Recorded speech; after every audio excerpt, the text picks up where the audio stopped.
Welcome to academia biology और मैं हूं आपके साथ सचिन अंतिल। तो आज की इस वन शॉट सीरीज़ में हम कंप्लीट करेंगे आपका chapter photosynthesis in higher plants. तो इसी के साथ हम प्लांट फिजियोलॉजी को शुरू करेंगे।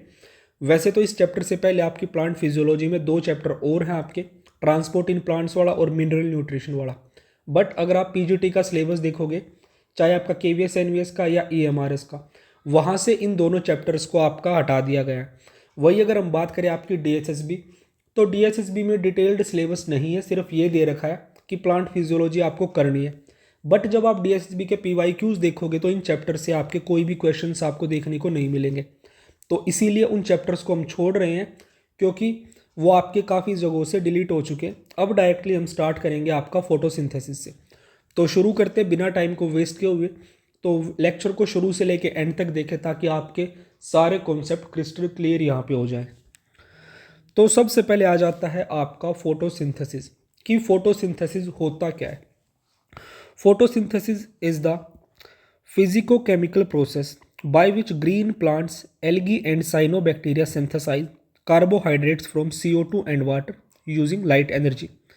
यानी कि आपका ये एक फिजिको केमिकल प्रोसेस है जो कि आपका प्लांट्स में भी देखने को मिलता है, एल्गी में भी, साइनोबैक्टीरिया में भी। यानी कि जिन भी ऑर्गेनिजम्स में आपका क्लोरोप्लास्ट मिलेगा वहाँ पे आपका फोटोसिंथेसिस आपको देखने को मिलेगा। इसमें हम क्या करते हैं, हम आपके कार्बोहाइड्रेट्स का फॉर्मेशन करवाते हैं by the utilisation of CO2 and water, और आपकी सनलाइट जो आपकी लाइट एनर्जी है वो यूज़ की जाती है in the presence of chlorophyll. और इसमें क्या है, बाई प्रोडक्ट के तौर पे आपकी ऑक्सीजन रिलीज होती है। ठीक है, सिंप्लीफाइड जो आपकी एक इक्वेशन होती है 6CO2 + 12H2O, लाइट की प्रेजेंस में और क्लोरोफिल में आपका क्या होगा, C6H12O6, ये आपका कार्बोहाइड्रेट फॉर्म होगा, प्लस में आपके 6 मॉलिक्यूल्स ऑफ ऑक्सीजन एंड आपके 6 मॉलिक्यूल्स ऑफ वाटर। यहाँ पे आपका क्या हो रहा है, आपका ऑक्सीजन का एवोल्यूशन हो रहा है, ये आप आराम से देख सकते हैं। ठीक है, तो वैसे तो फोटोसिंथेसिस हमने समझ लिया है, बट फिर भी इसमें क्या होता है वो हम देखते हैं थोड़ा सा, जो भी इंपॉर्टेंट पॉइंट होंगे। आपका जो फोटोसिंथेसिस है, it is a oxidation reduction process. कैसा प्रोसेस है ये आपका, ऑक्सीडेशन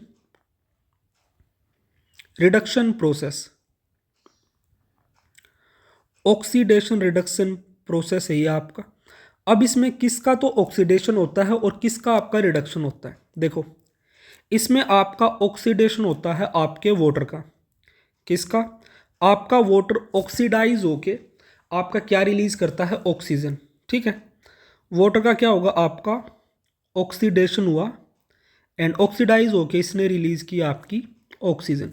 तो फर्स्ट जो इंपॉर्टेंट चीज़ है वो यही से आपकी बन जाती है कि ऑक्सीडेशन ऑफ वाटर से आपकी रिलीज होती है ऑक्सीजन। किसी भी तरह से कंफ्यूजन नहीं रखना है कि CO2 से आपकी ऑक्सीजन रिलीज होती है। तो यहाँ से भी आपका क्वेश्चन कई बार पूछ लिया जाता है, डायरेक्टली आपसे पूछ लिया जाएगा आपकी जो ऑक्सीजन है वो किस कंपाउंड से या किस कॉम्प्लेक्स से आपकी रिलीज होती है। तो सिंपली आपका वाटर हो जाएगा, ऑप्शन में आपको CO2 भी देखने को मिलेगा, और भी चीज़ें हो सकती है। तो यहाँ पे याद रखना आपको वाटर। अब दूसरी चीज़ आ जाती है आपकी रिडक्शन। अब रिडक्शन किस चीज़ का होता है, आपका रिडक्शन होता है CO2 का। CO2 का क्या होगा, आपका रिडक्शन होगा, एंड CO2 को रिड्यूस करके हम यहाँ पे क्या फॉर्म कर देंगे, आपकी शुगर्स। ठीक है, शुगर्स, कार्बोहाइड्रेट, जो भी बोलो। जो आपका इक्वेशन में C6H12O6 है, ये आपकी एक शुगर ही है। आई होप यहाँ तक आपको इतनी चीज़ें बिल्कुल अच्छे से समझ में आ गई होंगी। तो भाई प्लांट फिजियोलॉजी शुरू की है, एक चीज़ हम कैसे भूल सकते हैं, आपको पता होना चाहिए फादर ऑफ प्लांट फिजियोलॉजी कौन है। क्या, फादर ऑफ प्लांट फिजियोलॉजी।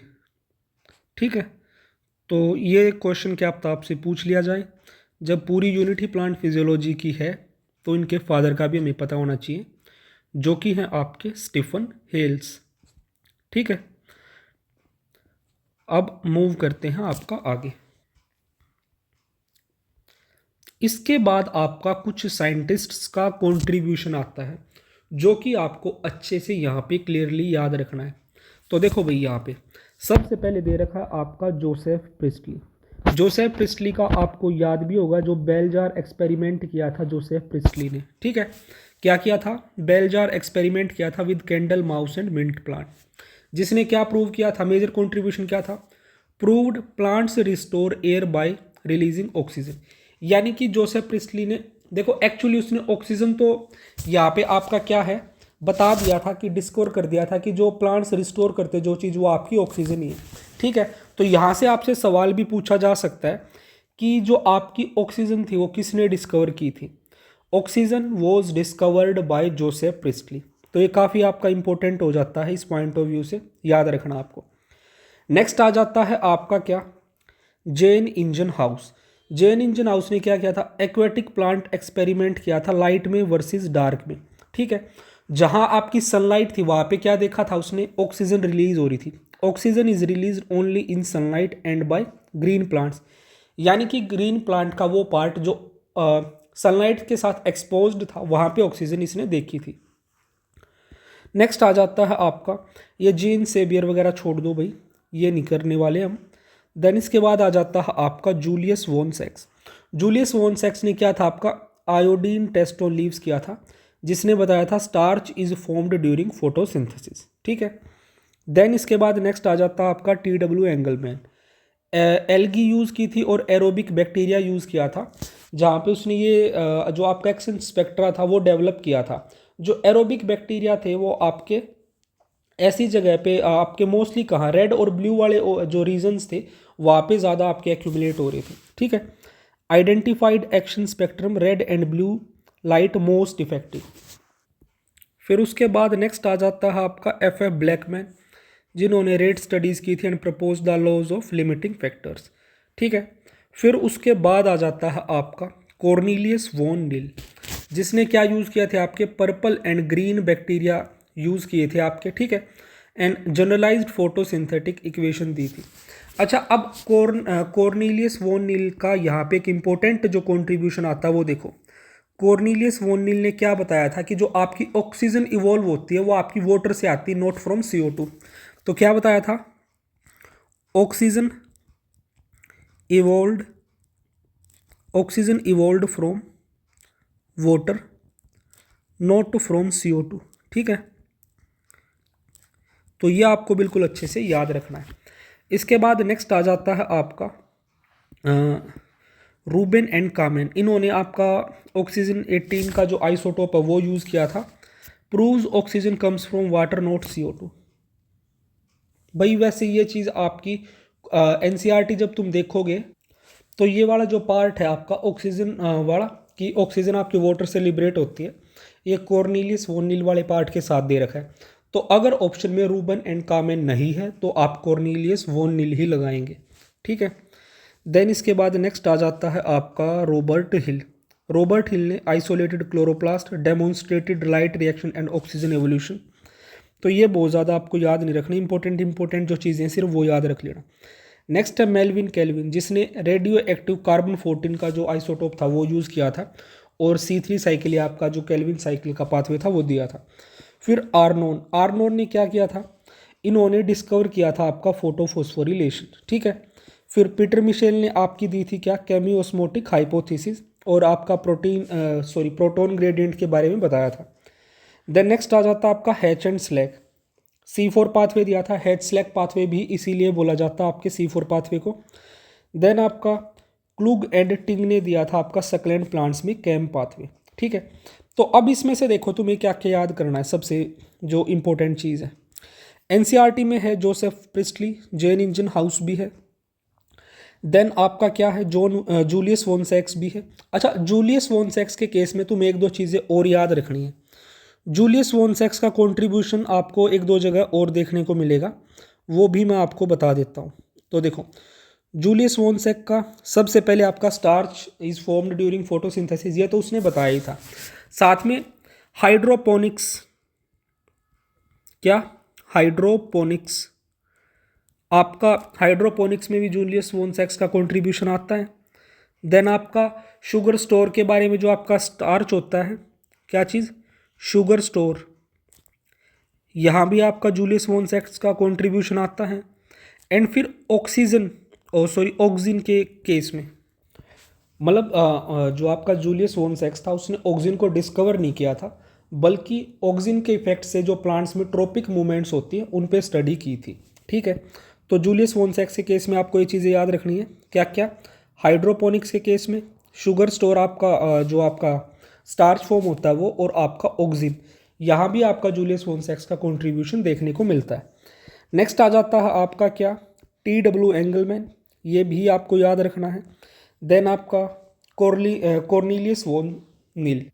देखो, ऑक्सीजन आपकी इवॉल्व होती है वाटर से, ये आपका दिया रूबेन एंड कामेन ने, बट ऑप्शन में अगर ये नहीं है रूबेन एंड कामेन तो आप कॉर्नेलियस वोन नील लगा सकते हैं। देन इसके बाद आपका आ जाता है रॉबर्ट हिल, डेमोन्स्ट्रेट की जिसने light reaction and oxygen evolution. फिर उसके बाद मेल्विन कैल्विन ने आपकी C3 साइकिल दी। आर्नोन ने आपका डिस्कवर किया क्या? आपका फोटोफॉस्फोरिलेशन। ठीक है। देन पीटर मिशेल ने आपकी कीमो ऑस्मोटिक हाइपोथेसिस दी। हैट्सलैक ने हैट्सलैक पाथवे यानी कि C4 पाथवे दिया। क्लूग एंड टीम ने आपका क्या दिया? कैम पाथवे दिया। सारी चीज़ें हम आगे डिटेल में स्टडी करेंगे। और कैम पाथवे आपका कहाँ होता है? आपके सक्लेंट प्लांट्स में। अब नेक्स्ट क्वेश्चन आ जाता है आपका, वेयर डज फोटोसिंथेसिस ओकर, यानी कि जो आपका फोटोसिंथेसिस होता है वो कहाँ होता है। तो फोटोसिंथेसिस के लिए सबसे मेन ऑर्गन क्या है? आपका leaf, the main organ. Broad और फ्लैट होती है आपकी लीफ, मैक्सिमम लाइट एब्जॉर्प्शन के लिए। देन थिन होती है शॉर्ट डिफ्यूजन डिस्टेंस के लिए। एंड उसके साथ साथ इसमें न्यूमरस स्टोमेटा होते हैं आपके गैशियस एक्सचेंज के लिए। फिर आपकी लीफ में जो एक्चुअल जो ऑर्गेनली होती है, जहाँ पे आपका सारे इंपॉर्टेंट रिएक्शन टेक प्लेस करती है, वो क्या है आपकी? वो है आपका chloroplast the organelle. Outer and inner membrane होती है जिसकी स्ट्रोमा होता है, ग्रेन, ये सारी चीज़ें हम अब डायग्राम में आपका ड्रॉ कर लेता हूँ एक बार, एंड डायग्राम के साथ फिर सारी चीज़ें आपको एक्सप्लेन कर दी जाएंगी। तो ये है आपका एक क्लोरोप्लास्ट का सिंप्लीफाइड डायग्राम। अब इसमें एक एक चीज़ को हम आराम से लेबल करेंगे। देखो, सबसे पहले जो ये आउटर लेयर है, ये है आपकी क्या? Outer membrane of chloroplast. ये क्या है? आपकी आउटर मेम्ब्रेन है। ठीक है। और जो आपकी आउटर मेम्ब्रेन होती है ये आपकी इनर मेम्ब्रेन से ज़्यादा परमिएबल होती, इट इज़ मोर परमिएबल। ठीक है। फिर देन सेकंड आ जाती है आपकी जो इससे थोड़ी सी अंदर जो मेम्ब्रेन है, ये है आपकी क्या? This is your inner membrane. ये आपकी इनर मेम्ब्रेन है। ठीक है। जो कि क्या होती है आपकी? Selectively permeable, it is selectively permeable. ये आपकी सिलेक्टिवली परमिएबल है। ठीक है। फिर अब देखो, जो आपके क्या दिख रहे इस तरह से आपको, जो एक सिंगल स्ट्रक्चर इस तरह से, ये क्या है आपका? जो एक सिंगल जो यूनिट है ये है आपकी थाइलाकोइड। इसको हम क्या बोलते हैं? आपका थाइलाकोइड। This is thylakoid. ठीक है। ये आपका थाइलाकोइड है। और जो ये आपका पूरा का पूरा स्टैक है, ये है आपका क्या? ग्रेना। ग्रेना, ग्रेना को हम सिंपली क्या बोल सकते हैं? आपका stack of thylakoid, stack of thylakoid. ठीक है। अब देखो, आपको क्या दिख रहे होंगे? आपको स्ट्रक्चर्स दिख रहे हैं जो आपके दो थाइलाकोइड स्टैक्स को कनेक्ट कर रहे हैं, यानी कि जो आपका दो ग्रेना है उनको एक दूसरे के साथ कनेक्ट कर रहे हैं। ये क्या है आपके? ये है आपके स्ट्रोमा लेमिले, स्ट्रोमा लेमिले। ठीक है। ये आपके स्ट्रोमा लेमिले हैं। और जितना भी ये आपका बाहर का जो ये कंटेंट है, जो ये मैं डॉट डॉट बना रहा हूँ जितने भी एरिया में, ये आपका सारा का सारा क्या है? ये है आपका सारा स्ट्रोमा। ठीक है। इसको हम क्या बोलते हैं? आपका दैट इज़ योर स्ट्रोमा। ये आपका स्ट्रोमा है। ठीक है। आई होप इतनी चीज़ें आपको यहाँ पे समझ आ गई होंगी। अब यहाँ पे एक चीज़ जो इंपॉर्टेंट है याद रखने की, वो देखो, जो तुम्हारा क्या है? जो तुम्हारा स्ट्रोमा लेमिला है, स्ट्रोमा लेमिले में मिलता है आपका फोटो सिस्टम वन। अब फोटो सिस्टम वन क्या है, टू क्या है, किस तरह से वो काम करते हैं वो हम आगे देखेंगे। बट फिलहाल के लिए सिर्फ याद रखना आपको कि आपके स्ट्रोमा लेमिले में आपका सिर्फ फोटो सिस्टम वन मिलता है। क्या मिलता है आपका? Photo system one. Only photo system one is found in your stroma lamellae. और जो ये फोटो सिस्टम वन होता है, इसका काम क्या होता है? फोटो सिस्टम वन का रोल आता है आपका साइक्लिक फोस्फोरिलेशन में, साइक्लिक फोस्फोरिलेशन। साइक्लिक फोस्फोरिलेशन क्या है और साइक्लिक फोस्फोरिलेशन क्या है, ये सारी चीज़ें हम आराम से देखेंगे। तो फिलहाल के लिए स्ट्रोमा को मैं यहाँ से इरेज कर देता हूँ, ठीक है, और अंदर ही आपका स्ट्रोमा लिख देता हूँ। ये सारा का सारा आपका क्या है, ये है आपका स्ट्रोमा।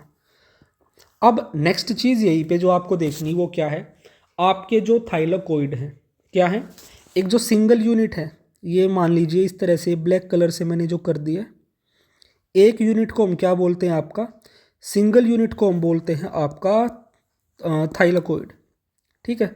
तो देखो भाई, थाइलाकोइड। अब जो आपका थाइलाकोइड होता है, थाइलाकोइड आपका इसमें क्या प्रेजेंट होगा, आपका क्लोरोफिल। थाइलाकोइड में आपको क्या मिलेगा, थाइलाकोइड में मिलेगा आपको क्लोरोफिल,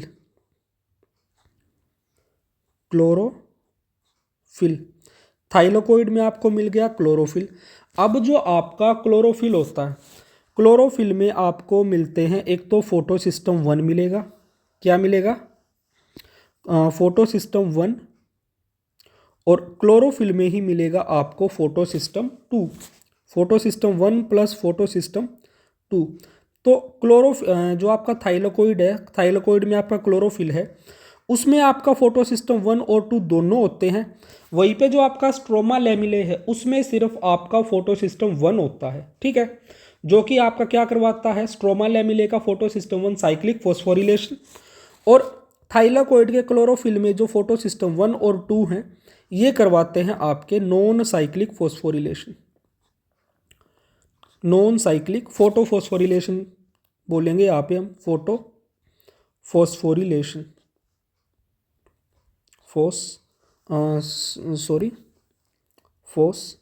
फोटो फोस्फोरिलेशन, ठीक है। तो ये चीज़ आपको यहाँ पे याद रखनी है, यहाँ पे भी भाई फोटो फोस्फोरिलेशन कर लेना, साइक्लिक फोटो फोस्फोरिलेशन। देखो क्या चीज़ तुम्हें क्लियरली याद रखनी है, एक हमारे पास क्या है, स्ट्रोमा लेमिला है, और एक हमारे पास क्या है, थाइलाकोइड है, और उस थाइलाकोइड में क्लोरोफिल है। अब देखो, जो तुम्हारा क्या है, स्ट्रोमा लेमिले में सिर्फ फोटो सिस्टम 1 मिलता है, और थाइलाकोइड के क्लोरोफिल में फोटो सिस्टम 1 भी मिलेगा और फोटो सिस्टम 2 भी मिलेगा। अब देखो, जो स्ट्रोमा लेमिले का फोटो सिस्टम 1 है, वो करवाता है सिर्फ आपका क्या, वो करवाएगा आपका सिर्फ साइक्लिक फोटोफोस्फोरिलेशन। ये जो साइक्लिक वर्ड है यहाँ पे, ये इंपॉर्टेंट है, ठीक है। वहीं पे थाइलाकोइड के क्लोरोफिल में फोटो सिस्टम 1 और 2 हैं, वो करवाएंगे आपका क्या, नॉन साइक्लिक फोटोफोस्फोरिलेशन, ठीक है, non cyclic photophosphorylation. So guys I hope यहाँ पे जो मेजर जो डिफरेंस था स्ट्रोमा लेमिले में और थाइलाकोइड में जो प्रोसेसेस का, वो डिफरेंस आपको समझ आ गया होगा, ठीक है। फिर वहीं पे जो आपका क्या है, स्ट्रोमा है, जो आपका क्या है, स्ट्रोमा, ये जितना भी आपका मैट्रिक्स वाला पार्ट है, इसमें आपकी क्या होती है, आपकी डार्क रिएक्शन होती है, ठीक है। स्ट्रोमा लेमिले में और थाइलाकोइड क्लोरोफिल, थाइलाकोइड में आपकी होती है लाइट रिएक्शन, और स्ट्रोमा में होती है आपकी डार्क रिएक्शन। क्या होगी आपकी, ये चीज़ें मैं यहाँ अलग से लिख देता हूँ। देखो, स्ट्रोमा में आपकी क्या होगी, डार्क रिएक्शन, ठीक है, स्ट्रोमा में आपकी डार्क रिएक्शन होगी। फिर आपका जो क्या होगा, स्ट्रोमा लेमिले होगा, स्ट्रोमा लेमिले, स्ट्रोमा लेमिले में सॉरी, एक तो स्ट्रोमा लेमिले है और दूसरे आपके क्या हैं, थाइलाकोइड हैं, यहीं पे लिख देते हैं, just a second, stroma lamellae plus आपके थाइलाकोइड्स, इनमें आपकी क्या होगी, इनमें होगी आपकी लाइट रिएक्शन, ठीक है।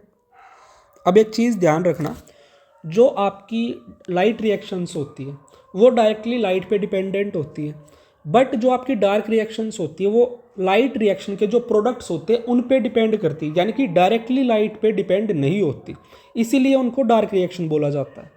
सो गाइज आई होप यहाँ तक आपको इतनी चीज़ें अच्छे से क्लियरली समझ में आ गई होंगी, ठीक है। और जो आपका क्लोरोप्लास्ट होता है, ये होता है आपकी लार्जेस्ट ऑर्गेनली, क्या है आपकी largest organelle. So guys I hope यहाँ तक आपको इतनी चीज़ें अच्छे से क्लियरली समझ आ गई होंगी।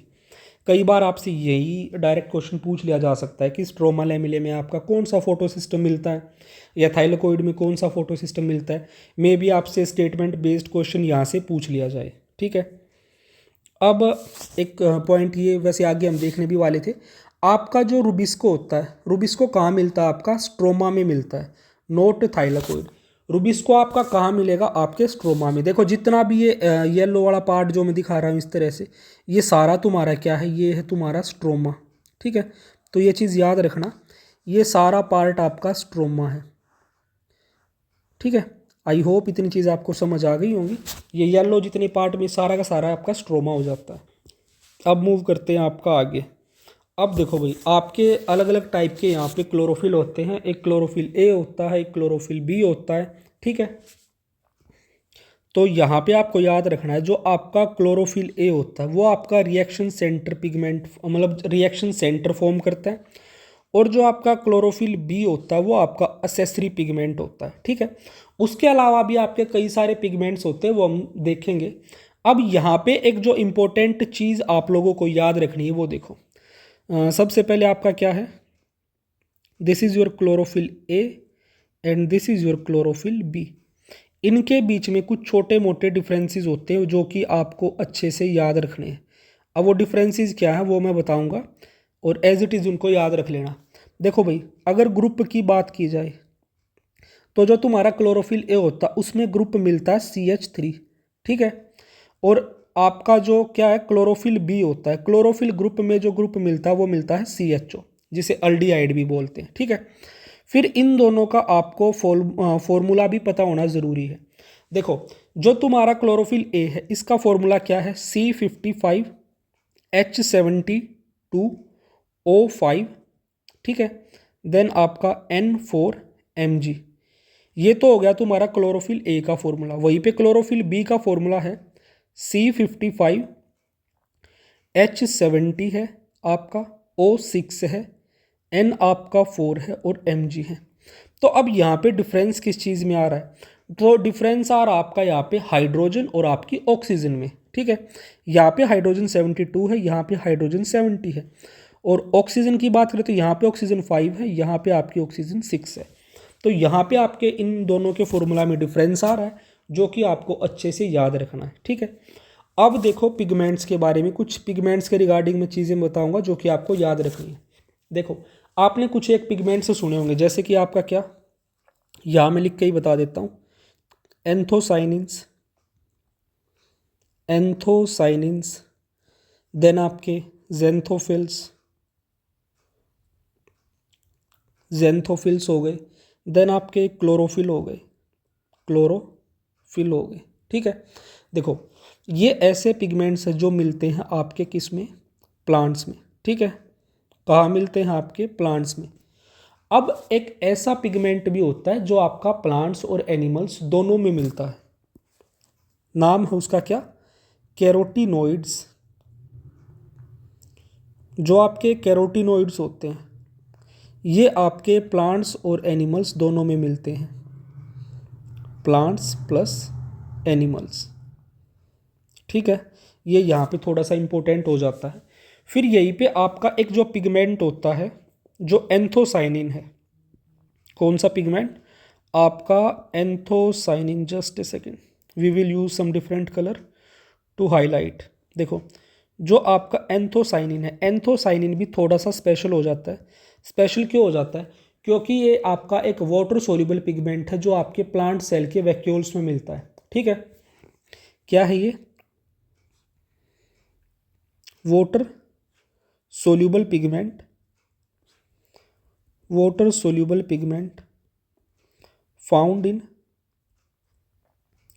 Plant cell vacuoles, plant cell vacuoles. तो इसके बारे में इंपॉर्टेंट चीज़ क्या है, ये कैसा है आपका, it is water soluble. Anthocyanin, xanthophyll, chlorophyll, ये आपके कहाँ मिलते हैं, आपके प्लांट्स में। एंथोसाइनिन स्पेशल क्यों है, क्योंकि ये वाटर सोल्यूबल पिगमेंट है, it is found in the plant cell vacuoles. वहीं पे एक ऐसा पिगमेंट भी होता है जो प्लांट और एनिमल दोनों में मिलता है, जो कि है आपका क्या, carotenoids. So guys, I hope यहाँ तक आपको सारी चीज़ें समझ आ गई होंगी, ठीक है। अब भाई यहीं पे एक छोटी सी चीज़ और रहती है, वो मैं आप लोगों को जस्ट ए सेकेंड यहीं पे जूम करके लिखवा देता हूँ, ठीक है। बाद में तुम यहाँ से इसको देख सकते हो। तो देखो, आपके क्लोरोफिल होते हैं, जो क्लोरोफिल के रिगार्डिंग है ये कुछ, क्या है, क्लोरोफिल ए,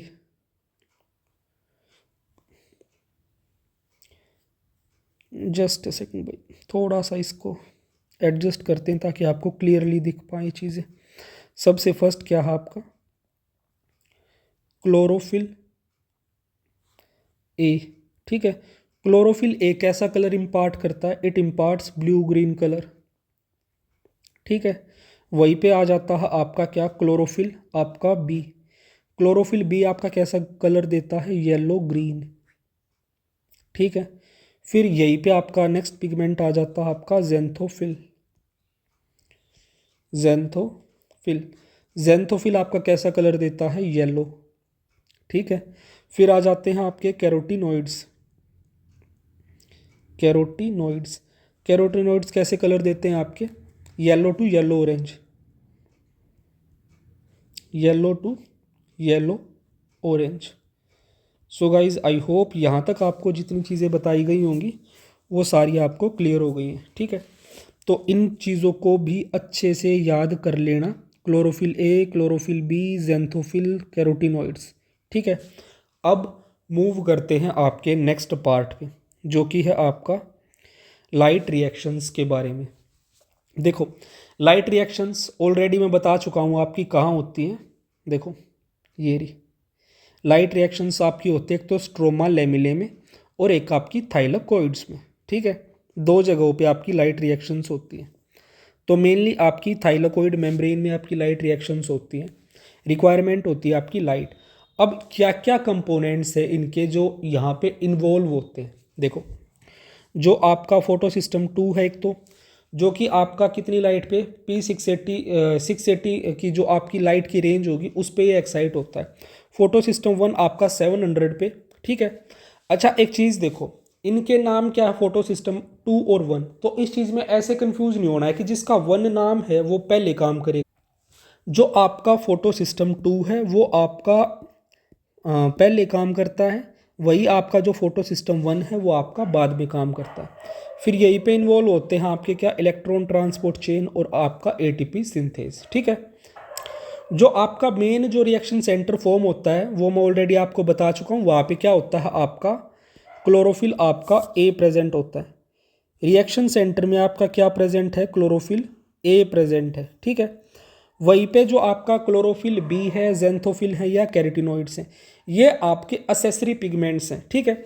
और जो आपके क्या हैं, कैरोटीनॉइड्स हैं, आपके कैरोटीनॉइड, जेंथोफिल और कैरोटीन्स, ये क्या करते हैं, ये आपकी फोटो प्रोटेक्शन करते हैं। यानी कि जब लाइट बहुत ज़्यादा हो जाए तो उस लाइट की वजह से जो आपका जो रिएक्शन सेंटर के पिगमेंट्स है वो डिस्ट्रॉय ना हो, तो उन्हें बचाते हैं लाइट कंडीशंस में, ठीक है, जब एक्स्ट्रा लाइट की अवेलेबिलिटी हो जाती है। सो गाइज आई होप यहाँ तक आपको समझ आ गया होगा। अब आगे हम देखते हैं आपका, अच्छा अब यहाँ से हमें स्टडी करनी है आपकी अलग अलग चीज़। अब यहीं से हम स्टार्ट करेंगे आपका क्या, नेक्स्ट इम्पोर्टेंट प्रोसेस, जो कि होगा आपका फोटो फोस्फोरिलेशन, फोटो फोस्फोरिलेशन। तो फोटो फोस्फोरिलेशन सिंपली आपका होता क्या है, ठीक है। तो फोटो फोस्फोरिलेशन एक ऐसा प्रोसेस है जिसमें हम एटीपी का सिंथेसिस करते हैं, ठीक है। The process through which ATP is synthesised by cells, वो आपके माइटोकॉन्ड्रिया में हो सकती है, आपके क्लोरोप्लास्ट में हो सकती है, जिसको हम क्या बोलते हैं आपका फोटो फोस्फोरिलेशन, ठीक है। प्रोसेस ऑफ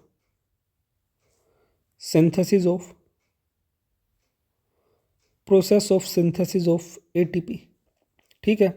और ये आपकी एटीपी कहाँ सिंथेसाइज हो सकती है, आपकी माइटोकॉन्ड्रिया या हो सकता है आपका क्लोरोप्लास्ट, ठीक है। तो इसी को हम क्या बोलते हैं आपका फोटोफोस्फोरिलेशन बोलते हैं, ठीक है। देखो माइटोकॉन्ड्रिया और क्लोरोप्लास्ट दोनों में आपकी एटीपी फॉर्म हो सकती है, तो वो तो एटीपी का फॉर्मेशन तो हो गया तुम्हारा फोस्फोरिलेशन, बट जब एटीपी स्पेसिफिकली आपकी लाइट को यूज करके फॉर्म होगी, आपके क्लोरोप्लास्ट में फॉर्म होगी, तो उसको हम बोलेंगे आपका फोटोफॉस्फोरिलेशन। ठीक है। अब ऑलरेडी मैं आप लोगों को एक चीज़ बता चुका हूँ कि आपके दो फोटो सिस्टम होते हैं। क्या होते हैं? दो फोटो सिस्टम होते हैं। एक तो फोटो सिस्टम 2 होता है, ठीक है, जो कि पहले काम करेगा। एक होता है आपका फोटो सिस्टम 1 जो कि आपके फोटो सिस्टम 2 के बाद काम करता है। ठीक है। अब इन दोनों के केस में आपको एक चीज़ याद रखनी है। जस्ट ए सेकेंड, इसको थोड़ा सा अलग तरीके से लिखते हैं ताकि आप लोगों को अच्छे से देखो भाई। जो तुम्हारा क्या है, फोटो सिस्टम 2 है। फोटो सिस्टम 2 में तुम्हारा प्राइमरी इलेक्ट्रॉन एक्सेप्टर क्या होता है, यानी कि फर्स्ट इलेक्ट्रॉन एक्सेप्टर, जिसे हम जस्ट ए सेकेंड, एक सेकेंड भाई, थोड़ा सा देखो। फोटो सिस्टम 2 का क्या, first electron acceptor, first electron acceptor, ठीक है। और फोटो सिस्टम 2 का final electron acceptor, final electron acceptor, ठीक है, वो क्या होगा। सिमिलरली आपका जो फोटो सिस्टम 1 है, फोटो सिस्टम 1 का आपका फर्स्ट इलेक्ट्रॉन एक्सेप्टर, ठीक है, और आपके फोटो सिस्टम 1 का आपका final electron acceptor, final electron acceptor, ये आपको यहाँ पे याद रखने हैं। ठीक है। तो देखो, फोटो सिस्टम 2 का फर्स्ट इलेक्ट्रॉन एक्सेप्टर होता है आपका क्या, फियोफाइटिन, फियोफाइटिन। और फोटो सिस्टम 2 का फाइनल इलेक्ट्रॉन एक्सेप्टर होता है आपका प्लास्टोसाइनिन, प्लास्टोसाइनिन, ठीक है। वहीं पे जो आपका फोटो सिस्टम 1 है, फोटो सिस्टम 1 का फर्स्ट इलेक्ट्रॉन एक्सेप्टर होता है आपका फेरोडोक्सिन, फेरोडोक्सिन। और फोटो सिस्टम 1 का आपका फाइनल इलेक्ट्रॉन एक्सेप्टर होता है आपका NADP पॉजिटिव। ठीक है। अब यहाँ एक चीज़ देखनी है आपको, सबसे पहले इसी को देखते एक बार। क्या है, फोटो सिस्टम 2 का फर्स्ट इलेक्ट्रॉन एक्सेप्टर क्या है आपका, फियोफाइटिन। फोटो सिस्टम 2 का फाइनल इलेक्ट्रॉन एक्सेप्टर है आपका प्लास्टोसाइनिन। देन आपका क्या है, फोटो सिस्टम 1 का फर्स्ट इलेक्ट्रॉन एक्सेप्टर क्या है, फेरोडोक्सिन।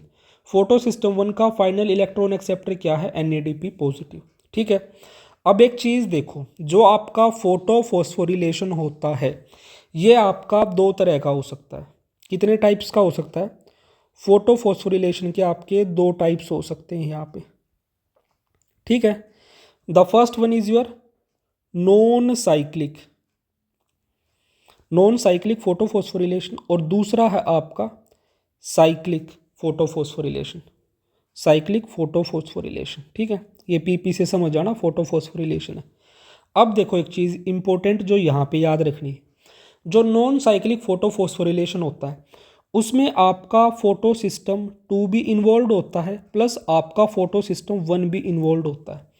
वहीं पे जो आपका साइक्लिक फोटोफॉस्फोरिलेशन है, वहाँ पे सिर्फ आपका फोटो सिस्टम 1 इन्वॉल्व होता है। तो ये एक इम्पोर्टेंट चीज़ है जो कि याद रखनी है। नॉन साइक्लिक के केस में फोटो सिस्टम 1 और 2 दोनों इन्वॉल्व है। साइक्लिक फोटोफॉस्फोरिलेशन के केस में सिर्फ फोटो सिस्टम 1 आपका इन्वॉल्व है। ठीक है। अब किस तरह से ये आपके दोनों सिस्टम काम करते हैं, क्या उनकी स्कीम है, वो मैं ड्रॉ कर लेता हूँ, फिर आपको एक्सप्लेन करेंगे। तो ये है आपकी साइक्लिक और नॉन साइक्लिक फोटोफॉस्फोरिलेशन की आपकी जनरलाइज्ड स्कीम्स। तो देखो, सबसे पहले है आपका नॉन साइक्लिक वाला। नॉन साइक्लिक फोटो सिस्टम में आपको क्या दिख रहा है, फोटोफॉस्फोरिलेशन के केस में क्या है, आपका जो फोटो सिस्टम 2 है वो भी इन्वॉल्व है और आपका फोटो सिस्टम 1 भी इन्वॉल्व है। वहीं पे अगर बात करें साइक्लिक के केस में क्या दिख रहा है आपको, सिर्फ आपका फोटो सिस्टम 1 यहाँ पे इन्वॉल्व है। ठीक है।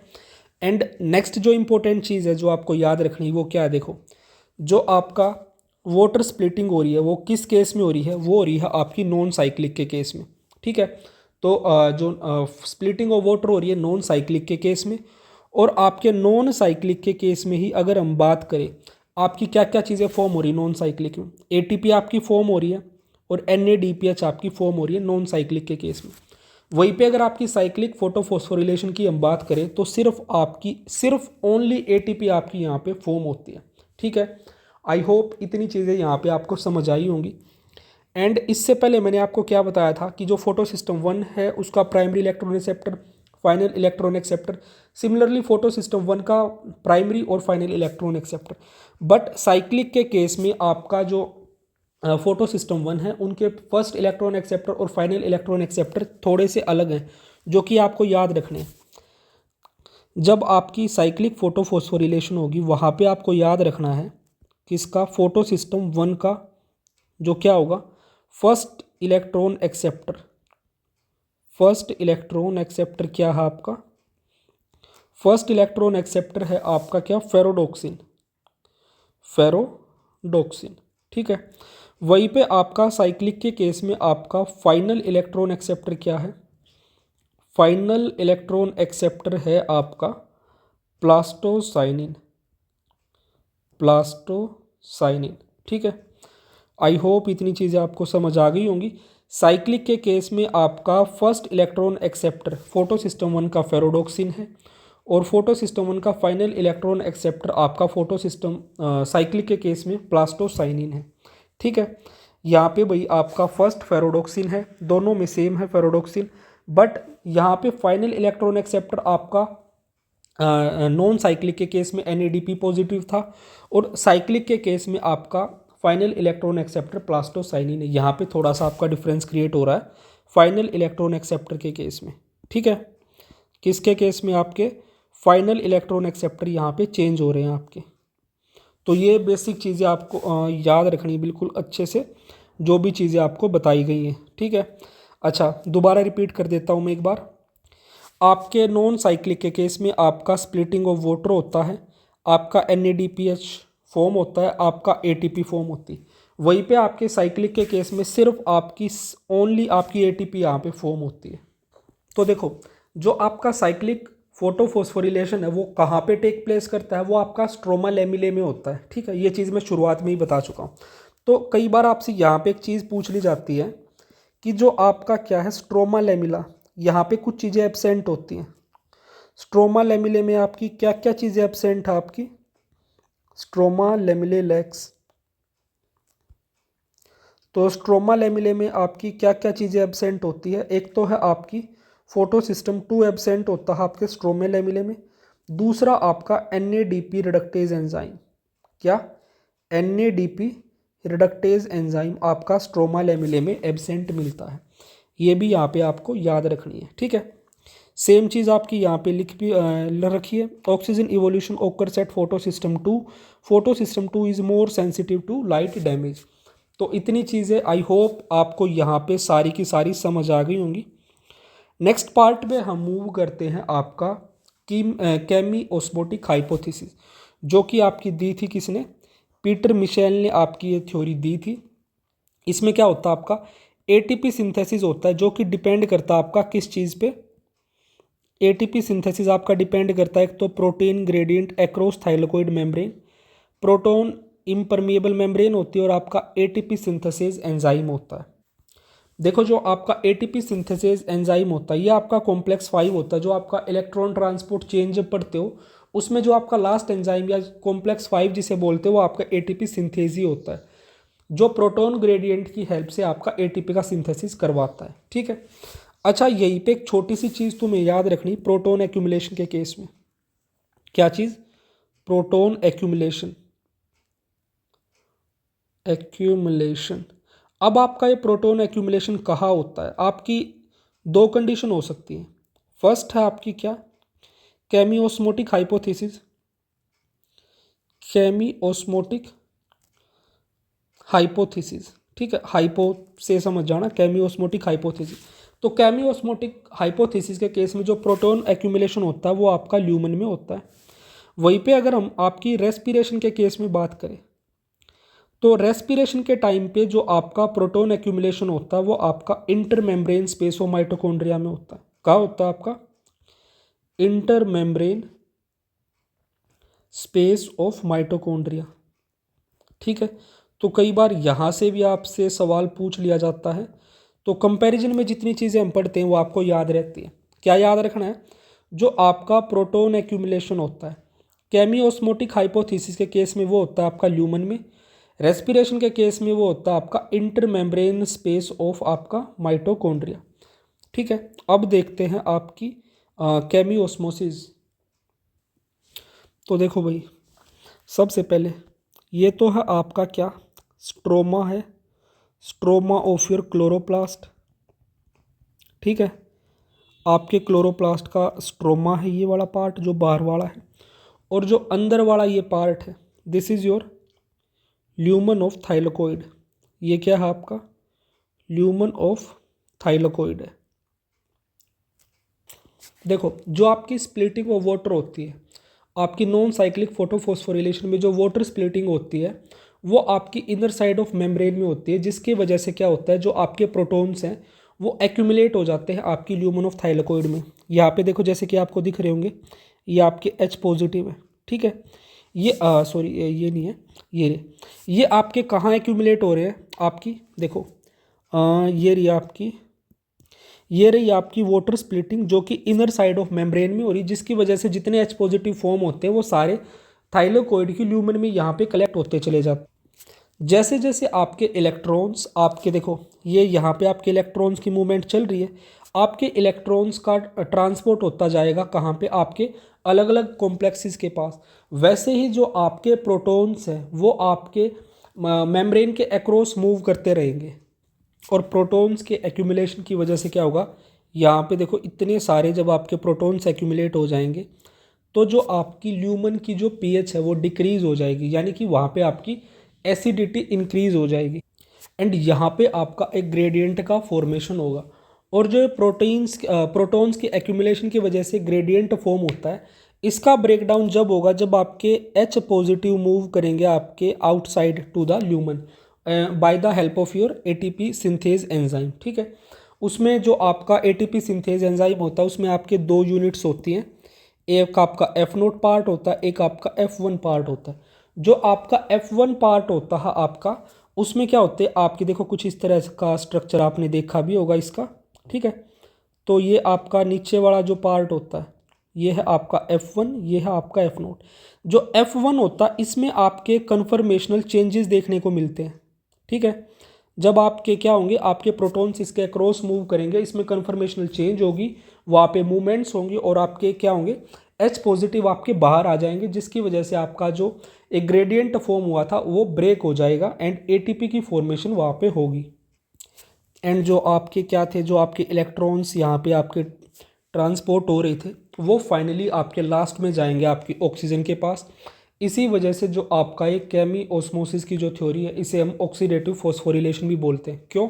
क्योंकि यहाँ पे जो ATP जनरेशन हो रही है उसमें जो लास्ट इलेक्ट्रॉन एक्सेप्टर है वो आपका ऑक्सीजन है, एंड जो आपके H पॉजिटिव थे NADP प्लस आपका H पॉजिटिव मिलके फॉर्म कर देगा आपके NADPH, और जो ये आपके NADPH या जो आपकी ATP फॉर्म होंगी वो फर्दर आपकी स्ट्रोमा में जो आपका बायोसिंथेटिक फेज चल रहा है, यानी कि जो डार्क रिएक्शंस चल रही हैं वहाँ पे आपकी ये ATP और NADPH आपकी यूज़ कर ली जाएंगी for the production of carbohydrates, और जो आपकी ऑक्सीजन फॉर्म होगी वो आपकी क्लोरोप्लास्ट वगैरह से आपकी डिफ्यूज़ आउट हो जाएगी।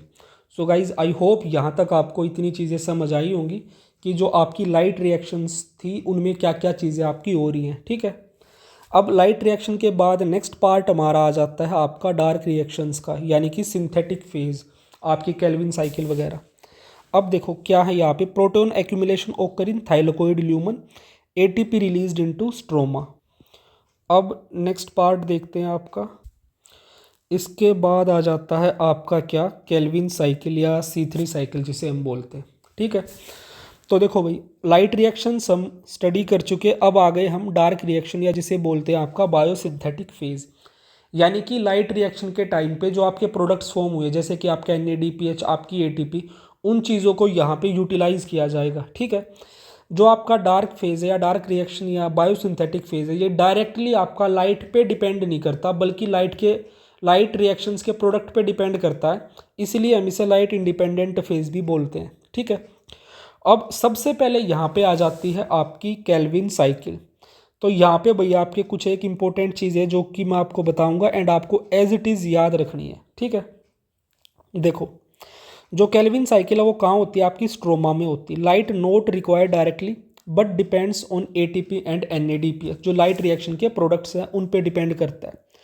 अब यहाँ पे तुम एक चीज़ याद रखनी है, देखो जो आपकी क्या है केल्विन साइकिल है, यहीं पे मैं बना देता हूँ, जस्ट ए सेकेंड। ये है आपकी क्या केल्विन साइकिल, ठीक है, जिसे हम क्या बोलते हैं आपका C3 साइकिल भी हम इसे बोलते हैं आपका। ये जो आपकी केल्विन साइकिल है ये सभी तरह के प्लांट्स में कॉमन है, ठीक है, it is common to all plants, common to all plants, ठीक है, चाहे आपके प्लांट्स C3 टाइप के प्लांट्स हैं या C4 टाइप के प्लांट्स हैं या फिर आपके C4 टाइप के प्लांट्स हैं, कॉमन टू ऑल प्लांट्स। अब वो प्लांट्स कैसे कैसे हो सकते हैं आपके, वो प्लांट्स हो सकते हैं आपके C3 प्लांट्स, ठीक है, या वो हो सकते हैं आपके C4 प्लांट्स, ठीक है, और या फिर वो हो सकते हैं आपके क्या C4 कैम प्लांट्स, सॉरी, क्या हो सकते हैं आपके कैम प्लांट्स। तो इन सभी प्लांट्स में आपके चाहे भले ही आपके C4 प्लांट्स हैं उनमें भी आपकी C3 साइकिल देखने को मिलती, केल्विन साइकिल या C3 साइकिल जिसे हम बोलते हैं, ठीक है, एक ही चीज़ है ये। अब यहाँ पे थोड़ा थोड़ा डिफरेंस आ जाता है, देखो C3 प्लांट्स में जो आपकी केल्विन साइकिल होगी वो कहाँ होगी आपके मीजोफिल सेल्स में, मीजोफिल सेल में, ठीक है। C4 प्लांट में जो आपकी केल्विन साइकिल या C3 साइकिल होगी वो कहाँ होगी आपकी बंडल शीथ सेल्स में, बंडल शीथ सेल्स में, ठीक है। याद रखना, बिल्कुल हाईलाइट करके मैं लिख रहा हूं, नोट इन मीजोफिल सेल्स, नोट इन मीजोफिल सेल्स, ठीक है। यानी कि जो आपकी C3 साइकिल है वो C3 और C4 दोनों में कॉमन है, बट उसकी लोकेशन यहाँ पे चेंज हो जाती है। C3 साइकिल तुम्हारी C3 प्लांट में कहाँ होगी मीजोफिल सेल में, C3 साइकिल तुम्हारी C4 प्लांट्स में कहाँ होगी बंडल शीथ सेल्स में। आई होप यहाँ तक आपको इतनी चीज़ें क्लियर हो गई होंगी, ठीक है। अच्छा, एक और आगे आपकी जो C3 साइकिल है उसको हम आराम से देखने वाले क्या क्या यहाँ पे होता है, ठीक है। तो सबसे पहले देखो जो आपका क्या था, यहीं से हम स्टार्ट करते हैं। जो आपका फोटोसिंथेसिस का एंड प्रोडक्ट क्या था, ये हमारा हुआ फोटोसिंथेसिस, ठीक है। और फोटोसिंथेसिस के एंड प्रोडक्ट में हमें क्या मिली, वी गोट सुक्रोज, हमें सुक्रोज मिली, ठीक है। अब सुक्रोज पे इन्वर्टेज ने काम किया, सुक्रोज पे किसने काम किया आपका सुक्रोज पे इन्वर्टेज ने काम किया, ठीक है। सुक्रोज पे अगर इन्वर्टेज काम करेगा तो उससे हमें दो चीज़ें मिल जाएंगी, एक सेकंड भाई, जस्ट ए सेकंड। सुक्रोज पे किसने काम किया इन्वर्टेज ने, जिससे हमें क्या मिल गई, दो चीज़ें हमें मिल जाएंगी, एक तो आपका ग्लूकोज मिल जाएगा, दूसरा हमें आपका फ्रुक्टोज मिल जाएगा, ठीक है। और इन दोनों का फिर क्या होगा, आपका ग्लाइकोलिसिस होता है,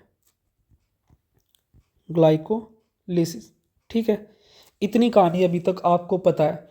अब C3 साइकिल में क्या होगा, देखो सबसे फर्स्ट स्टेप होता है आपका कार्बोक्सिलेशन।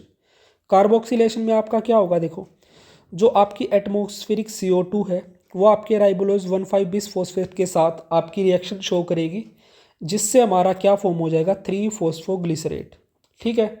क्या फॉर्म हो गया आपका 3-फॉस्फोग्लिसरेट आपका फॉर्म हो गया। फिर सेकंड स्टेप आता है आपका रिडक्शन का। अब आपके 3-फॉस्फोग्लिसरेट से हमारा क्या फॉर्म हो जाएगा, आपका triose phosphate, and triose phosphate के बाद फाइनली हमारा रीजनरेशन का स्टेप आएगा। थर्ड देखो, फर्स्ट स्टेप आपका क्या है कार्बोक्सिलेशन का, सेकंड स्टेप है आपका रिडक्शन का, और थर्ड स्टेप है आपका रीजनरेशन का। अब रीजनरेशन में क्या होगा, ट्रायोज फॉस्फेट से आपका दोबारा राइबोलोज 1,5 बिस फॉस्फेट आपका यहाँ पे फॉर्म हो जाएगा, ठीक है।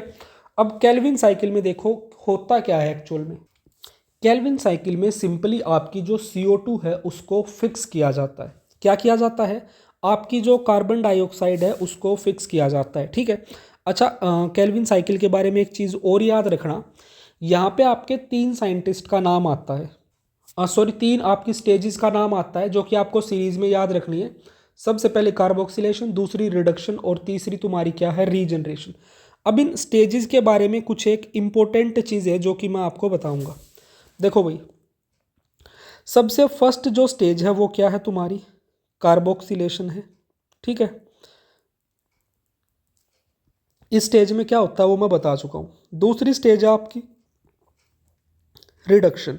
अब इस स्टेज में कुछ एक इम्पोर्टेंट चीज़ें होती हैं रिडक्शन वाली स्टेज में, वो क्या क्या होती है ये आपको याद रखना। एक तो यहाँ होगा आपका reduction of 2 NADH NADPH sorry, ठीक है, रिडक्शन ऑफ 2 NADPH होगा।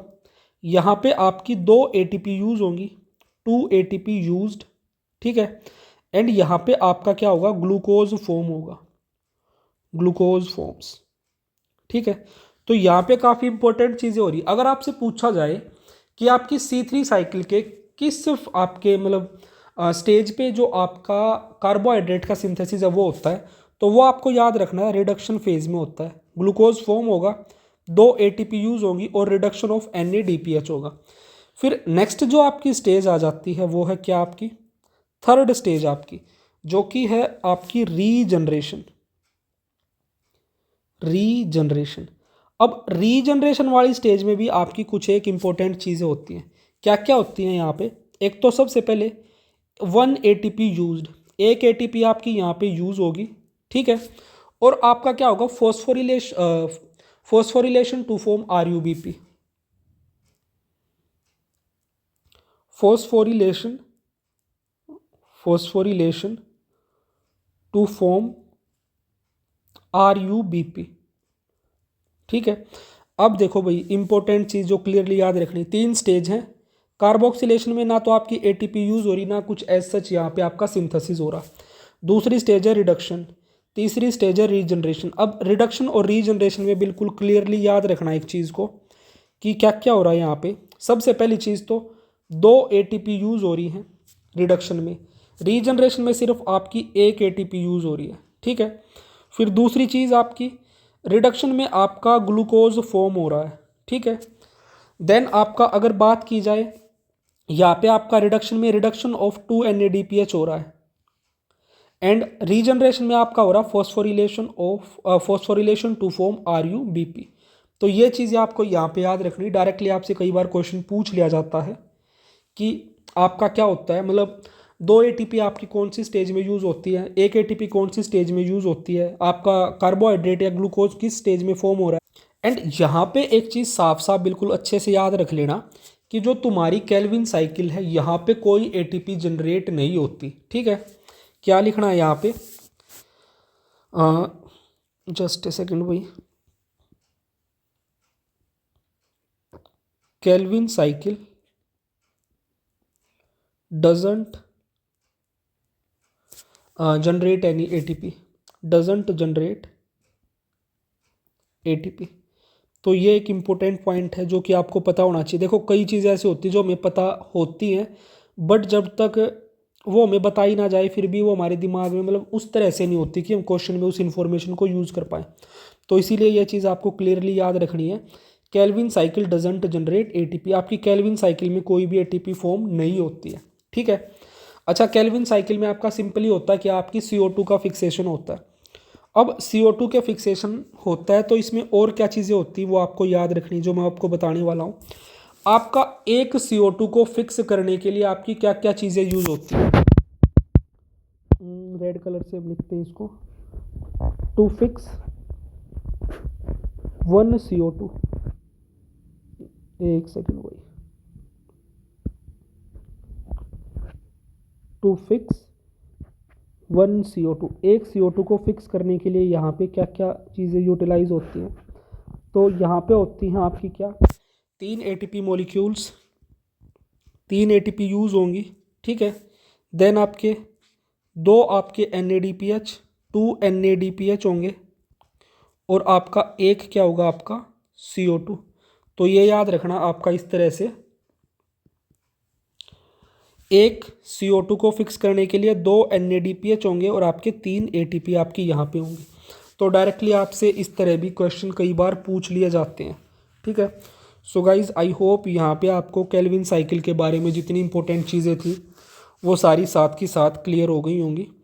Now we will be moving towards, अच्छा एक इम्पोर्टेंट पॉइंट और आपका यहाँ पे हाईलाइट करके दे रखा है, रुबिस्को की आपकी ड्यूअल एफिनिटी होती है, यानी कि आपका जो रुबिस्को है वो कार्बन डाइऑक्साइड के साथ भी बाइंड कर सकता है और आपकी ऑक्सीजन के साथ भी बाइंड कर सकता है। ठीक है, अब आ जाते हैं आपका फोटो रेस्पिरेशन के बारे में। फोटो रेस्पिरेशन होता है क्या? सबसे पहले ये देखो भाई, फोटो रेस्पिरेशन को हम बोलते हैं आपका C2 साइकिल भी बोलते हैं। ये कब होगा? जब ऑक्सीजन की कंडीशन बहुत ज़्यादा होगी, टेम्परेचर बहुत ज़्यादा होगा और CO2 की कंसंट्रेशन कम होगी। अब देखो जो तुम्हारा C3 साइकिल थी, C3 साइकिल में तो जो तुम्हारा रुबिस्को था वो कार्बोक्सीजनेज की तरह बिहेव कर रहा था, यानी कि वो आपका CO2 के साथ बाइंड कर रहा था रुबिस्को। बट फोटो रेस्पिरेशन के केस में क्या होगा? जो रुबिस्को होगा वो ऑक्सीजनेज की तरह बिहेव करेगा, यानी कि आपका जो रुबिस्को होगा वो ऑक्सीजन के साथ यहाँ पे बाइंडिंग शो करेगा। अब ये साइकिल हमें देखनी थोड़ी सी इंपॉर्टेंट है, इसमें क्या कुछ होता है, इसके फीचर्स और देख लो। कोई एटीपी सिंथेसिस नहीं होता, no ATP synthesis, CO2 released, CO2 आपकी रिलीज होगी। इसमें जो आपकी इंपॉर्टेंट ऑर्गेनेलीज इन्वॉल्व कौन सी होती? क्लोरोप्लास्ट, पेरोक्सिसोम और आपका माइटोकॉन्ड्रिया। ठीक है, और इस फोटो रेस्पिरेशन की वजह से क्या होता है? आपकी जो फोटोसिंथेटिक एफिशिएंसी है वो कम हो जाती है। क्या कर देता है ये? आपका फोटोसिंथेटिक एफिशिएंसी को डिक्रीज कर देता है। आपकी कौन सी ऑर्गेनेली इन्वॉल्व होती है? आपकी chloroplast, peroxisome, mitochondria. No ATP synthesis, कोई भी एटीपी सिंथेसिस नहीं होता। ऑक्सीजन की कंसंट्रेशन ज़्यादा होनी चाहिए, आपकी CO2 की कंसंट्रेशन कम होनी चाहिए, टेम्परेचर बहुत ज़्यादा होगा, तब आपका फोटो रेस्पिरेशन होता है। एंड एक चीज़ और, जो आपका फोटो रेस्पिरेशन है वो आपका C3 प्लांट्स में होता है। तो ये चीज़ें ना एक बार मैं लिखवा देता हूँ फोटो रेस्पिरेशन के बारे में, क्या क्या।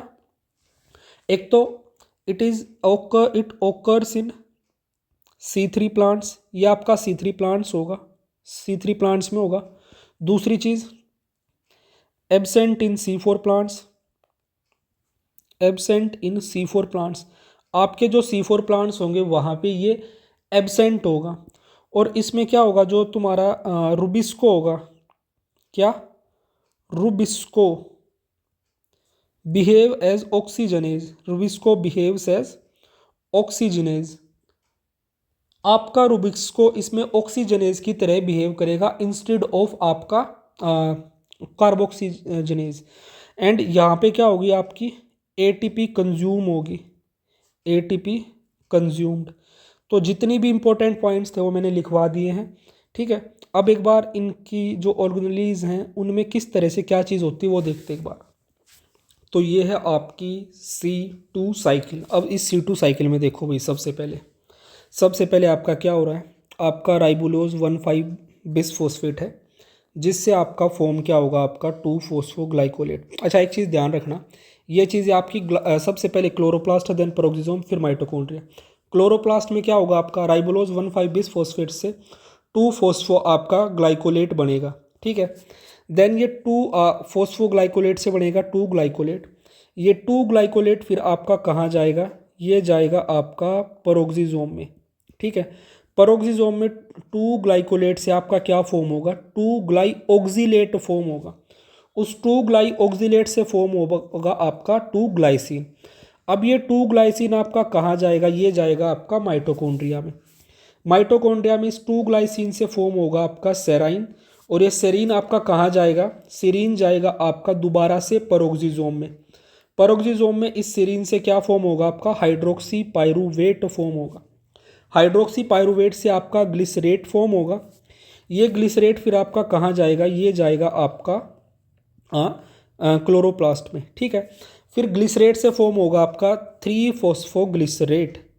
क्या फॉर्म हो गया? आपका 3-फॉस्फोग्लिसरेट। और ये 3-फॉस्फोग्लिसरेट आपका कहाँ जाएगा? ये जाएगा आपका C3 साइकिल में। ठीक है, अब यहाँ पे एक चीज़ ध्यान रखना, पूरी साइकिल एज इट इज़ याद करने की कोई ज़रूरत नहीं है, कुछ इंपॉर्टेंट चीज़ें याद रख लेना। एक तो ये याद रख लेना कि जो आपका ग्लाइकोलेट है वो कहाँ बन रहा है? ग्लाइकोलेट आपका बन रहा है आपके क्लोरोप्लास्ट में। फिर आपका ग्लाइऑक्सिलेट, या ग्लाइऑक्सिलेट नहीं, फिर आपका इंपॉर्टेंट है ग्लाइसिन। ग्लाइसिन बन रहा आपका पेरोक्सिसोम में। और फिर ग्लाइसिन से आपका सेरीन कहाँ बन रहा? आपका सेरीन बन रहा आपका माइटोकॉन्ड्रिया में। ये कुछ एक चीज़ें याद रख लेना। ठीक है, और फिर सेरीन से हाइड्रोक्सी पायरुवेट एंड देन आपका ग्लिसरेट। ये ग्लिसरेट आपका कहाँ फॉर्म हो रहा है? आपका पेरोक्सिसोम में, ठीक है। तो देखो ग्लाइकोलेट बन रहा है क्लोरोप्लास्ट में, अच्छा ग्लाइसिन और ग्लिसरेट बन रहा है आपका पेरोक्सिसोम में, और सीरीन बन रहा है आपको माइटोकॉन्ड्रिया में। सिर्फ इतनी चीज़ याद रख लेना। और इनकी जो सीरीज अरेंजमेंट है, यानी कि पहले क्लोरोप्लास्ट देन पेरोक्सिसोम देन आपका माइटोकॉन्ड्रिया, इस सीरीज को एज इट इज़ याद रखना। अब यहाँ पे एक छोटी सी इंपॉर्टेंट चीज़ है जो कि आपको याद रखनी है, वो क्या है? देखो जो यहाँ पे आपका फॉस्फो जो ग्लिसरेट है, जस्ट ए सेकेंड,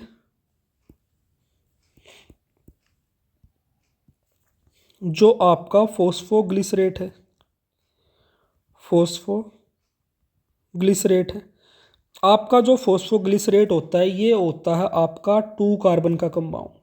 वहीं पे जो आपका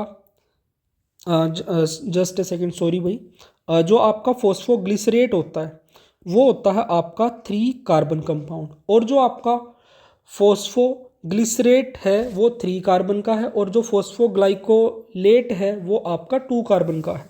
क्या? फॉस्फोग्लाइकोलेट, ग्लाइकोलेट, फॉस्फोग्लाइकोलेट है आपका 2 कार्बन का। तो ये चीज़ याद रख लेना कि फॉस्फोग्लिसरेट है तुम्हारा कितने कार्बन का? फॉस्फोग्लिसरेट तुम्हारा 3 कार्बन का है, और फॉस्फोग्लाइकोलेट तुम्हारा 2 कार्बन का है। कई बार यहाँ से भी पीवाईक्यूज में देखोगे तो तुम्हें इस तरह के क्वेश्चन देखने को मिलते हैं।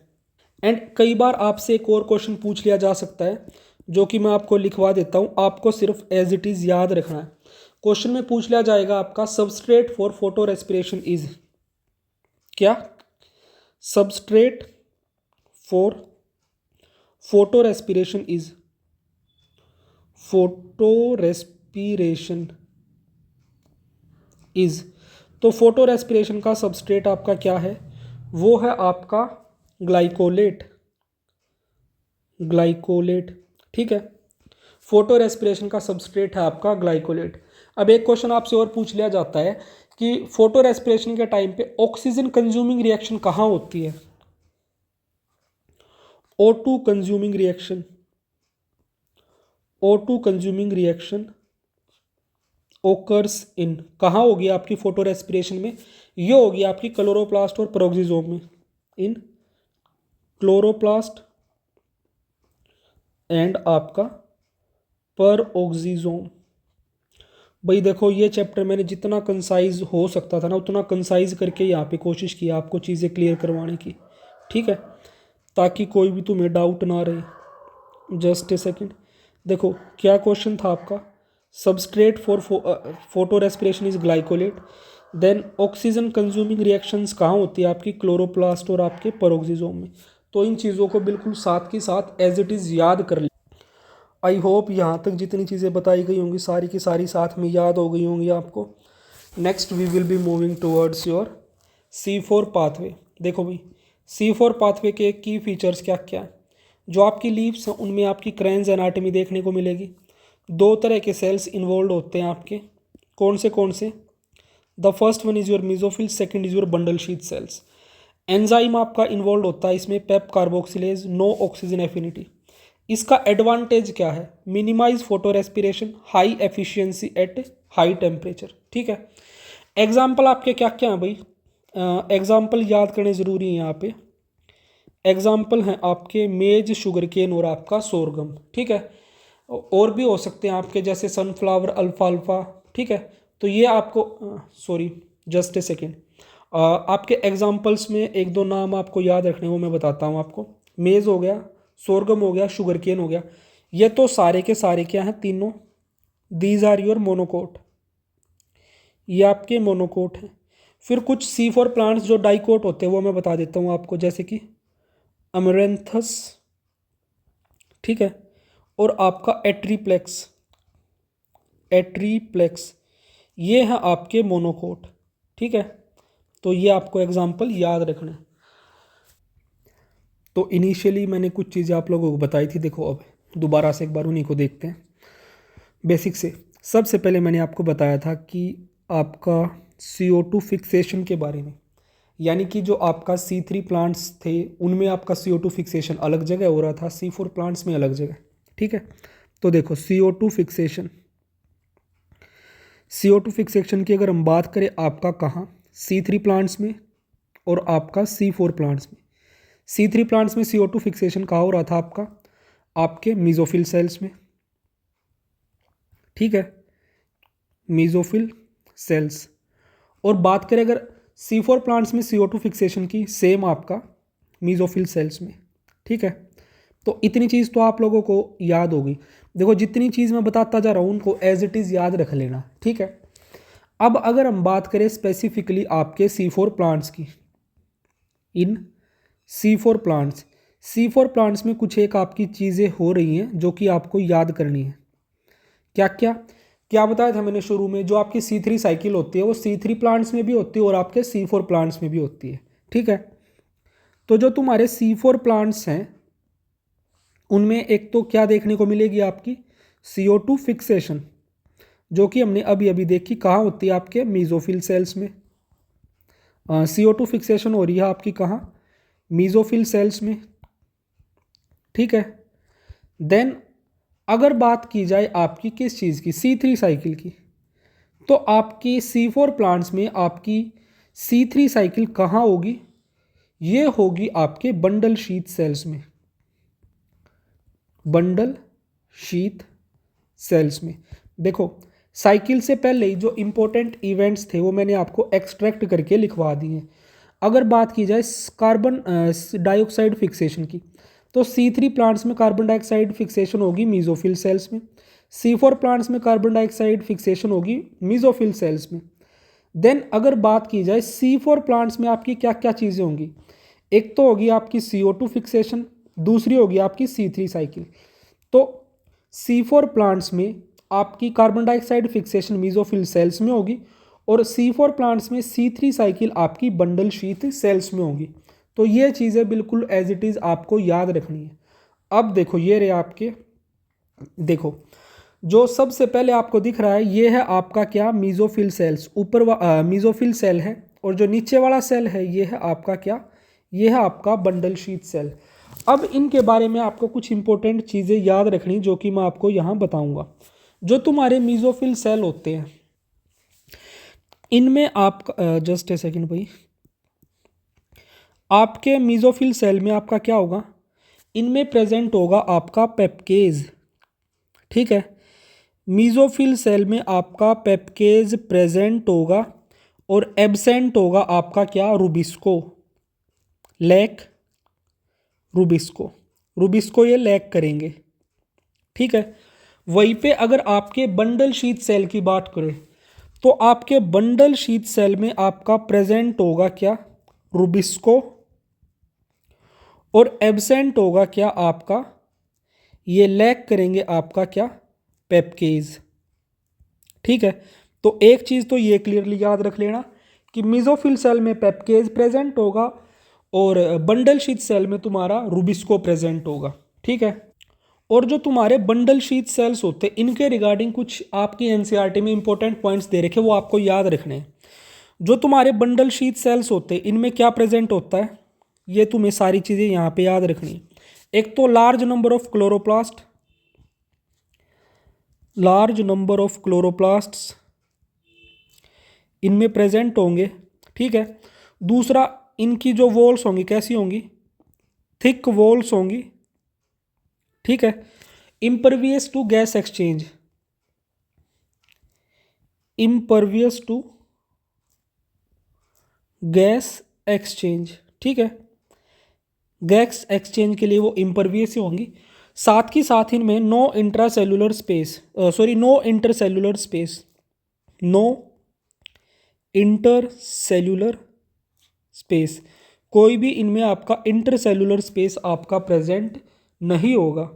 सो गाइज आई होप यहाँ पे आपको इतनी चीज़ें अच्छे से समझ आ गई होंगी। ठीक है, एंड अगर बात की जाए आपकी केल्विन साइकिल की, किसकी, केल्विन साइकिल की, तो केल्विन साइकिल तुम्हारे C3 प्लांट्स में कहाँ होगी, मीजोफिल सेल में, और C4 प्लांट्स में कहाँ होगी, बंडल शीथ सेल में।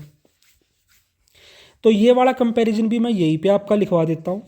क्या चीज़, नेक्स्ट है तुम्हारी C3 साइकिल या केल्विन साइकिल। C3 साइकिल तुम्हारी C3 प्लांट में कहाँ होगी? C3 प्लांट में आपकी केल्विन साइकिल होगी आपके मेसोफिल सेल में, ठीक है। और C4 प्लांट में आपकी केल्विन साइकिल कहाँ होगी? ये होगी आपकी बंडल शीथ सेल्स में, बंडल शीथ सेल्स। भाई सारी चीज़ें अलग से एक्सट्रैक्ट कर करके लिखवा दी ताकि कोई भी डाउट तुम लोगों को ना रहे। C3 साइकिल सब में होती है, चाहे C3 प्लांट हो, चाहे C4 प्लांट हो, या आपका कैम प्लांट हो। तो जो तुम्हारी C3 साइकिल है वो C3 प्लांट में कहाँ होगी? ये होगी तुम्हारे मेसोफिल सेल में। तुम्हारी C3 साइकिल तुम्हारे C4 प्लांट में कहाँ होगी? C4 प्लांट में होगी तुम्हारी बंडल शीथ सेल्स में। तो अब देख लेते एक बार थोड़ा सा डायग्राम में क्या चीज़ें आपकी दे रखी हैं। तो सबसे पहले देखो आपका यहाँ पे HCO3 नेगेटिव और फोस्फेनॉल पायरुवेट्स आपका फिक्सेशन होगा, जिससे फॉर्म होगा आपका C4 एसिड, मैलिक एसिड या मैलेट, ठीक है, जिसका ट्रांसपोर्ट हो जाएगा आपका बंडल शीथ सेल में। बंडल शीथ सेल में एक तो डीकार्बोक्सिलेशन होगा, यानी कि जो आपका CO2 है वो अलग निकल जाएगा और एक C3 एसिड फॉर्म होगा। जो आपका C3 एसिड होगा वो आपका केल्विन साइकिल में चला जाएगा, ठीक है, और कुछ का आपका दोबारा से ट्रांसपोर्ट हो जाएगा आपका मेसोफिल सेल में, और मेसोफिल सेल में इस C3 एसिड से दोबारा से रीजनरेशन होगा आपका फोस्फोइनोल पायरुवेट का, ठीक है। अब यहाँ पे पहला इंपॉर्टेंट पॉइंट जो मैं बता चुका हूँ, आपकी जो केल्विन साइकिल हो रही है, यानी कि जो तुम्हारी क्या है C3 साइकिल, यहाँ ये देखो, जस्ट ए सेकेंड, जो तुम्हारी केल्विन साइकिल, अरे भाई एक सेकेंड, थोड़े से अच्छे कलर से ताकि दिख जाए।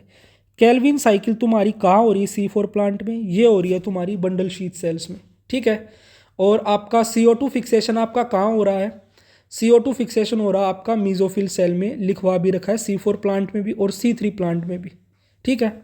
ये रहा आपका मेसोफिल सेल में आपका क्या हो रहा है? आपका CO2 का फिक्सेशन हो रहा है, जिससे आपका C4 एसिड बन रहा है, मैलिक एसिड या मैलेट आपका फॉर्म हो रहा है। सो गाइज आई होप यहाँ तक आपको C4 साइकिल के बारे में सारी चीज़ें अच्छे से क्लियर हो गई होंगी, जिसे हम हैच-स्लैग पाथवे भी बोलते हैं। अच्छा, अगर यहीं पे हम ATP कंसिडरेशंस की बात करें कि आपकी number of ATP molecules required for 1 molecule of glucose synthesis, number of ATP molecules required for glucose synthesis, तो ग्लूकोज सिंथेसिस के लिए कितने मॉलिक्यूल्स ऑफ ATP आपको रिक्वायर्ड होंगे? सबसे पहले अगर बात की जाए C3 साइकिल के केस में, C3 प्लांट्स के केस में जो आपकी C3 साइकिल हो रही थी, वहाँ पे क्या था? C3 प्लांट्स में आपकी सिर्फ C3 साइकिल हो रही थी, जिसमें आपके कितने ATP की ज़रूरत थी? 18 ATP की। देखो वहाँ मैंने क्या बताया था, 1 CO2 को फिक्स करने के लिए आपकी 2 NADPS थी, ठीक है, प्लस आपकी 3 ATP थी, ठीक है। तो क्या था आपका, एक CO2 के लिए कितनी ATP थी? आपकी 3 ATP थी। और हमारा जो ग्लूकोज होता है, ठीक है, ग्लूकोज में क्या होता है? C6H12O6, यानी कि ग्लूकोज में आपकी 6 कार्बन होने चाहिए। एक कार्बन वाले मॉलिक्यूल को फिक्स करने के लिए 3 ATP, 6 वाले को फिक्स करने के लिए यानी कि बनाने के लिए आपको कितनी चाहिएगी? 18 ATP। तो एक के लिए 3 थी, तो 6 के लिए कितनी हो जाएंगी? 3 × 6 = 18, ठीक है। आई होप ये चीज़ समझ आई होगी। 1 CO2 को फिक्स करने के लिए 3 ATP, 6 CO2 को फिक्स करके ग्लूकोज बनाने के लिए 18 ATP, ठीक है। अब यहीं पे एक चीज़ देखो, जो C4 का केस है, C4 के केस में आपका क्या होगा?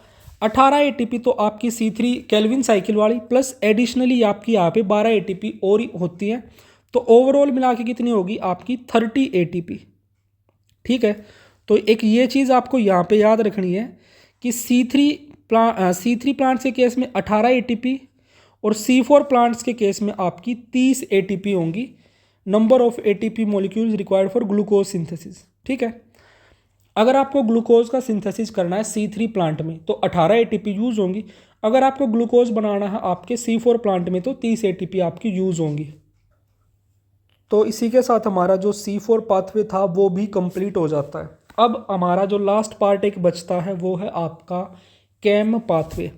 देखो कैम पाथवे को हम क्या बोलते हैं, just a second, CAM pathway को हम बोलते हैं आपका क्रेसुलेशियन एसिड मेटाबॉलिज्म। क्या है? Crassulacean acid metabolism.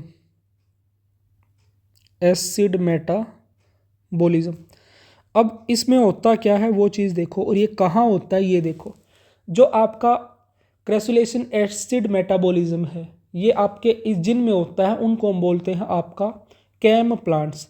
यूजुअली ये प्लांट्स कौन से होते हैं? ये होते हैं आपके जीरोफिटिक प्लांट्स, जहाँ पे वाटर की अवेलेबिलिटी कम होती है, ठीक है, जो डेजर्ट टाइप के एरिया में मिलते हैं।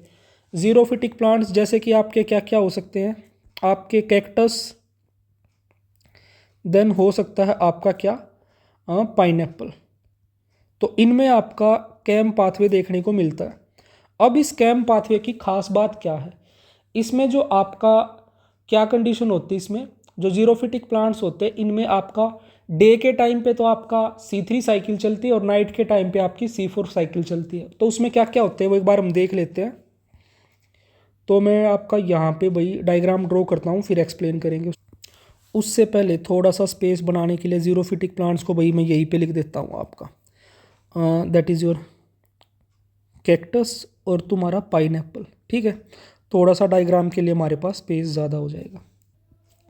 तो ये है आपके एक सिंप्लीफाइड सी कैम पाथवे। तो देखो नाइट टाइम में क्या होगा, आपको दिखाई दे रहा होगा, नाइट टाइम पे होगा आपका एसिडिफिकेशन, और आपका कौन सा एंजाइम काम करेगा? पेप आपका काम करेगा।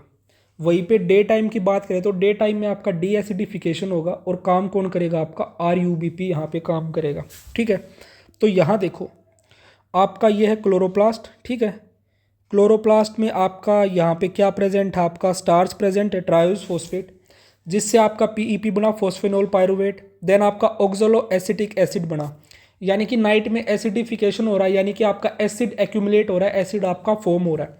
आपका मैलेट बना, फिर आपसे मैलेट से आपका वैक्यूल में क्या बन गया? वैक्यूल में बन गया आपका मैलिक एसिड।